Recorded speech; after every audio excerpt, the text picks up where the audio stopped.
अनंत अनंत करुणा के सागर परमानंद परम सच्चिदानंद पर ब्रह्म परमात्मा भगवान श्री राधा माधव, सीताराम, भगवान शिव पार्वती, रिद्धि सिद्धि गणेश, भागवत के सभी स्तुति प्रथनी देवता, श्री यमुना महारानी, नवग्रह धाम परमारथ गौशाला, राधा किशोरी सेवा धाम आश्रम, श्री धाम वृंदावन, सभी पोथी के यजमान, आज के सभी दानी दाता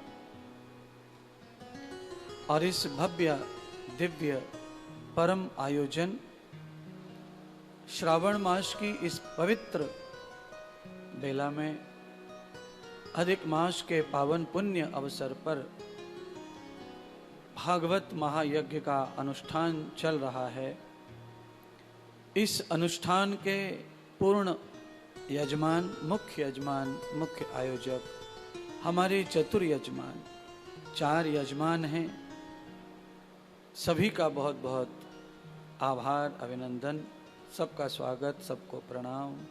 जय जय श्री राधे। सतगुरुदेव भगवान की जय। भागवत महापुराण की जय। श्री वृंदावन धाम की जय। यमुना महारानी की जय। ब्रज श्री राधा रानी की जय। पवित्र गौ माता की जय। राधा माधव भगवान की जय। नमः पार्वती पतये हर हर महादेव। जय जय श्री राधे।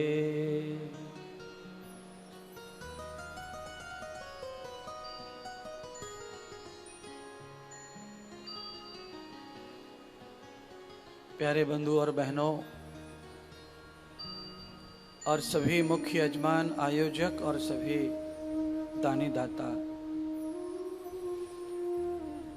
आज जिनके माध्यम से दूध की सेवा हुई, सुबह अन्नदान भंडारे की सेवा हुई, गौ माता को गोद लेकर उनकी सेवार्थ जिन्होंने दान किया, पूजा की, सभी कल्याण के पात्र हैं। सबका कल्याण हो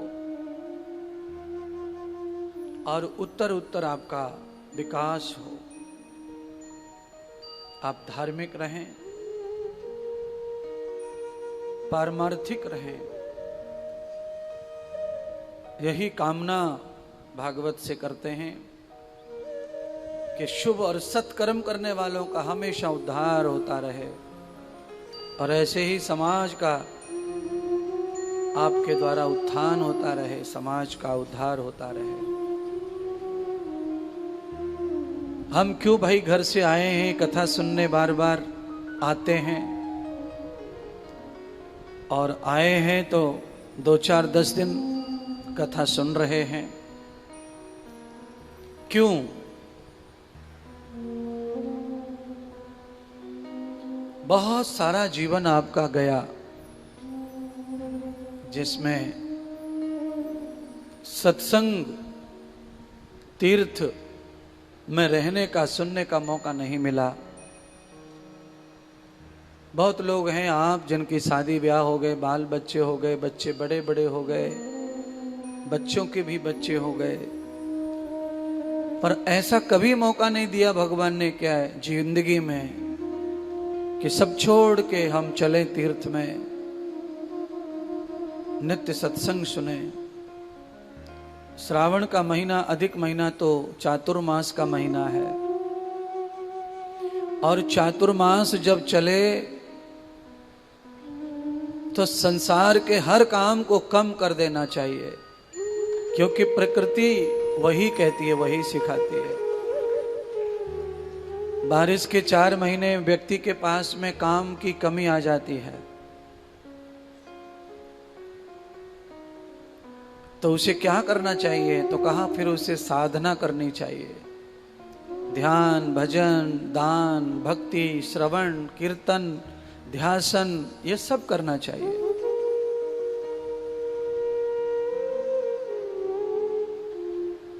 एक बहुत बड़े सेठ थे,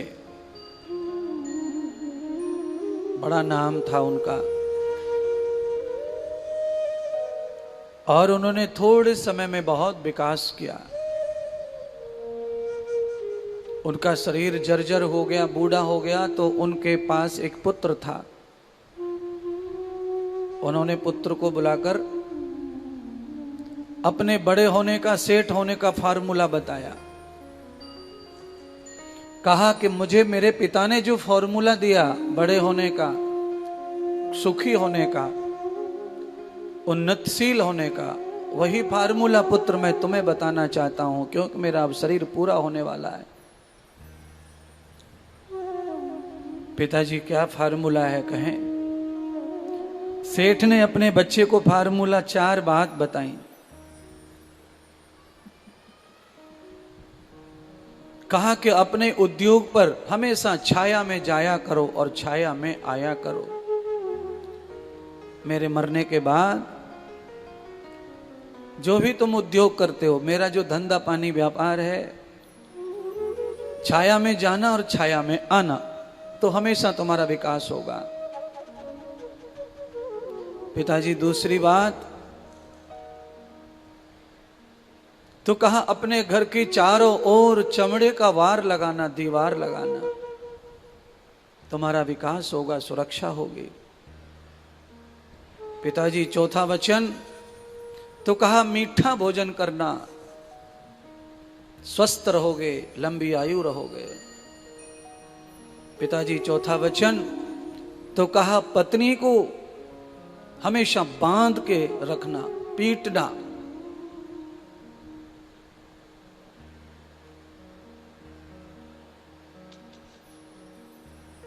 ये वचन सुनाए और सेठ का अंत हो गया, मृत्यु को प्राप्त हो गया।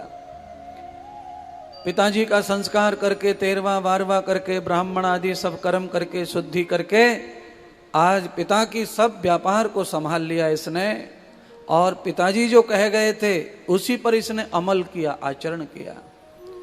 तो इसने आचरण कैसा किया कि घर से लेके दुकान तक इसने टेंट डलवा दिया। पिताजी बोल के गए कि छाया में जाना और छाया में आना।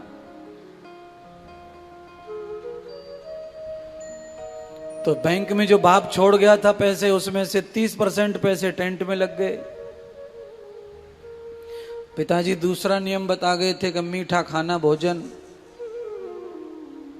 तो ये अब मिर्ची और नमक के साथ में शक्कर और गुड़ भी डालने लग गया सब्जी में, रोटी में, सब में मीठा। पूरे घर की चारों ओर शेर की, बाघ की चमड़ी खरीद खरीद के लाया और दीवार लगवा दी।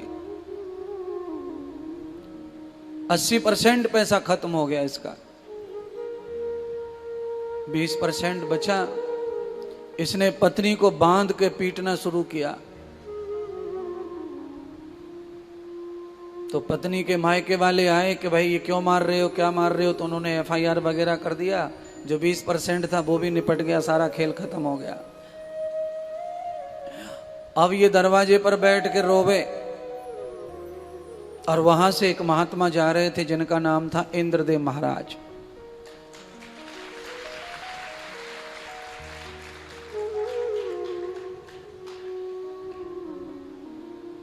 महात्मा ने पूछा भैया क्यों रो रहा भाई, क्या बात है?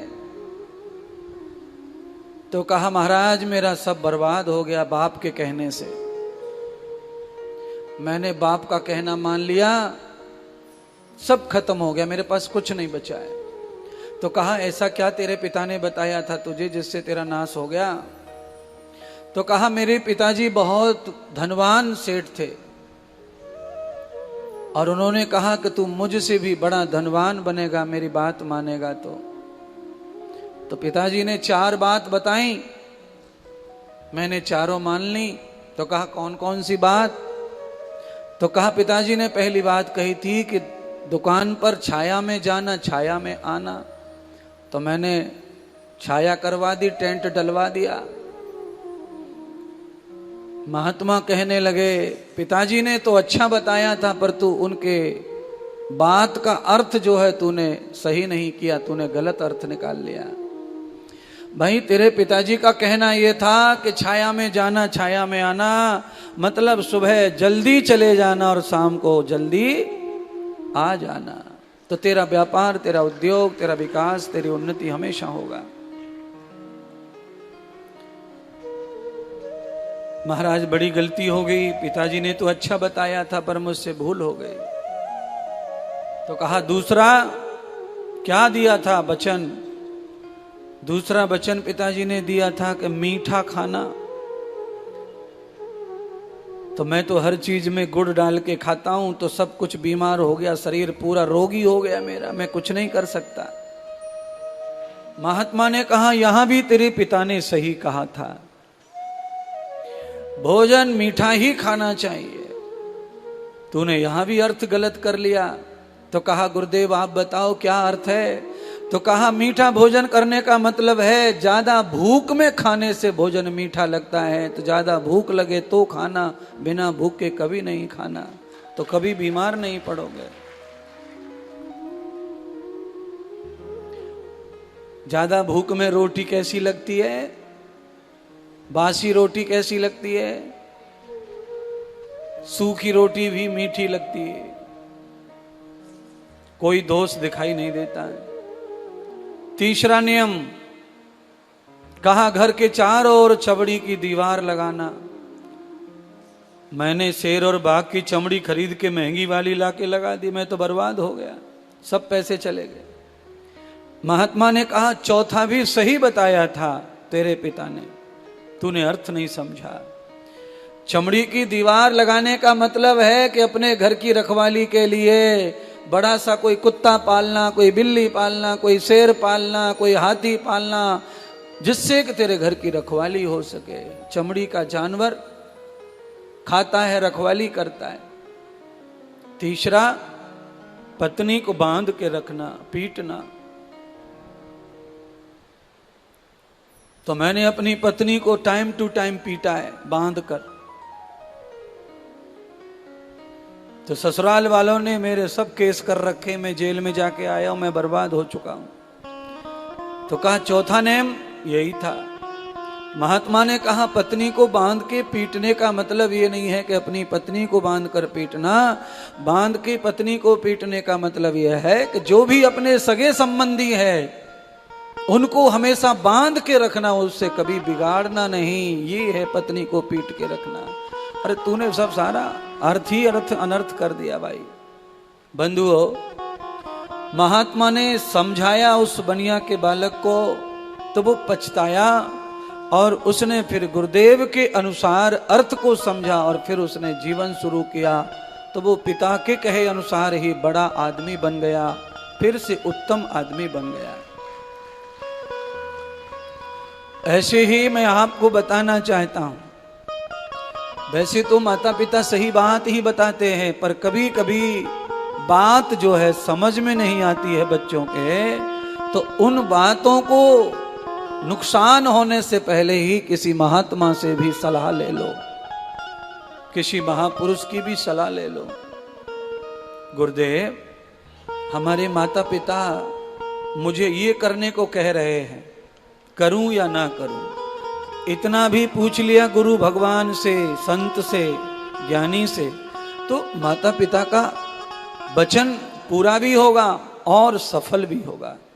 कभी कभी माता पिता भी बालक को समझाने में कम पड़ जाते हैं।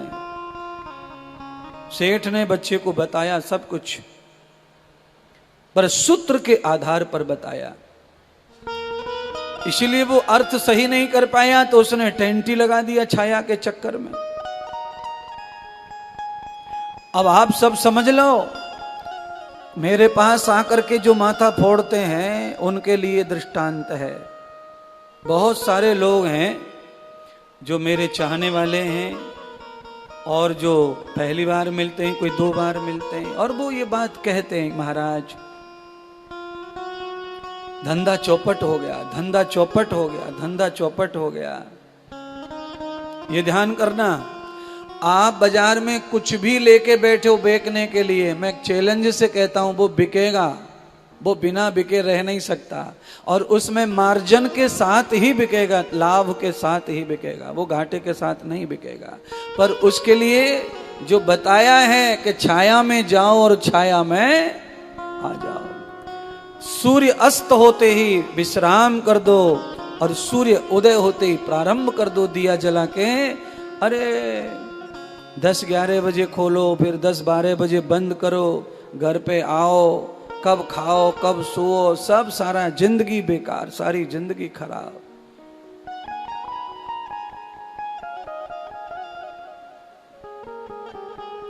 मित्र और रिश्तेदार, इनको बांध के रखो। आपका अपना आदमी अगर आपके पास से निकल गया और उसकी बुद्धि बिगड़ गई तो वो आपका बड़ा नुकसान कर सकता है, बड़ा खोट कर सकता है, बड़ा घाटा कर सकता है, इज्जत का नुकसान कर सकता है, आर्थिक नुकसान कर सकता है, आपके विवेक विकास में ब्रेक लगा सकता है, आपको मानसिक स्थिति से परेशान कर सकता है। इसीलिए महात्मा ने कहा कि पत्नी को बांध के रखो।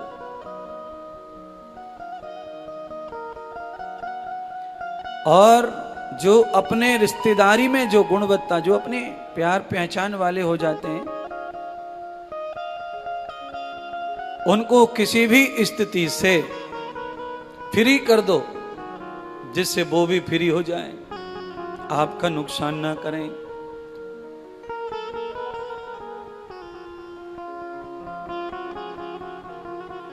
जा, क्या कर लेगा, जा कर ले। इन शब्दों को बोल के अगर आपने छोड़ दिया और आप फ्री हो गए तो वो बहुत सारा नुकसान आपका करेगा। इसीलिए उससे बांध के रखो। अगर वो आपसे छूट भी जाए, चला भी जाए तो जाए, पर उसे फ्री कर दो। फ्री कैसे कर दें? उसकी मन इच्छा क्या है वो पूरी कर दो।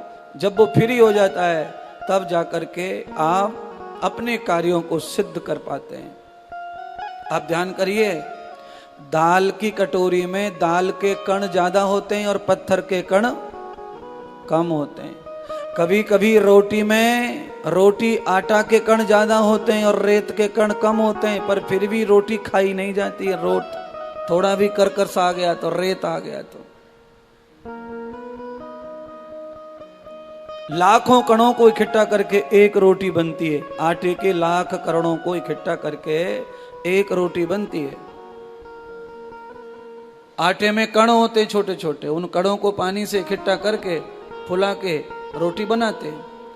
और उसी कण में राई के दाने के बराबर कोई पत्थर पिस के चला जाए तो पूरी रोटी खाई नहीं जाती है। एक पत्थर आने पर दाल खाई नहीं जाती है। बस एक अड़चन जीवन में आती है तो लंबे समय तक वो अड़चन आपको तकलीफ करती है। इसीलिए हमेशा अपने माता पिता का जो कहा हुआ है उसे भी गुरुदेव के सामने ले जाओ और एक बार उनके सामने, नजर के सामने रखो। एक बार प्रस्तुत करो कि मम्मी ये कह रही, पापा ये कह रहे हैं, ये सब क्या करूं? माँ ये पढ़ने को बोलती है, पापा ये पढ़ने को बोलते हैं, क्या करूं? मम्मी ये नौकरी की बोलती, पापा ये बोलते, क्या करें? मम्मी कहती ये करो, मम्मी कहती वो करो, क्या करें? तो ये निर्णय, क्योंकि मम्मी पापा भी आपकी तरह कमजोर बुद्धि वाले ही हैं। उन्होंने जितना सीखा उतना बताया, पर माता पिता से भी ज्यादा किसी के पास है नॉलेज तो वो है आपके गुरु भगवान। उनके पास ले जाके अपनी बात रख दो कि मैं क्या करूं, मुझे क्या निर्णय करना है, ये बताया है। और ये बात रखी नहीं बनिया के छोरा ने तो बर्बाद हो गया। बर्बाद होके महात्मा ने जब देखा कि ये क्यों रो रहा है, महात्मा ने पूछा तब बताया तो समाधान हुआ। समाधान हुआ तो पटरी से उतरी हुई गाड़ी फिर पटरी पे आ गई, काम बन गया। यानी कि गाड़ी पटरी से उतर गई है, पटरी पर दोबारा आ सकती है। इतनी घबराहट लगने की जरूरत नहीं है। पर विद्वान के पास जाकर सत्संग में जाकर, कथा में जाकर। देखिए कई सारे सवाल ऐसे हैं आपके जो आप पूछते भी नहीं है मुझको, और कथा में आते हैं और यही समाधान हो जाता है, हल हो जाता है, सवालों का जवाब मिल जाता है। आपके मन में चल रहा है वो घटर बटर, और आप बैठते हैं कथा में और समाधान होता चला जाता है। ट्रैक्टर खेत में जोतने के लिए आ जाए तो फिर ट्रैक्टर को ये बताना नहीं है कि तुम्हें ये जोतना है, वो जोतना है, वो जोतना है, बस खेत जोतना है तो वो सब जोत डालेगा, कुछ नहीं छोड़ेगा। जिस काम के लिए है वो काम वो करेगा। इसीलिए आमंत्रित किया है हमने ट्रैक्टर वाले को, कल्टीवेटर वाले को। हम क्यों आए सत्संग में? हमने सबने मिलकर ये कथा नियोजन क्यों किया है? इसीलिए किया है कि हमारा समाधान हो। हम समाधानी जीवन जी नहीं रहे हैं, हमारा जीवन का समाधान हो जाए। देखो इस कथा से कोई मुक्ति मांग रहा है, कोई पितरों का कल्याण मांग रहा है, कोई अपना कल्याण चाहता है, कोई भक्ति मांग रहा है। अलग अलग भाव से कथा हो रही है, तो ये सबके भाव अलग अलग हैं, पर भागवत का काम है सबके भाव को भरना, पूरा करना, सबकी इच्छा भरना, पूरा करना। ये तभी पूजनीय है। अगर इसमें एक आध आदमी का भाव पूरा हो और बाकी सब भाव फेल हो जाए तो कथा सुनेगा कौन, करवाएगा कौन?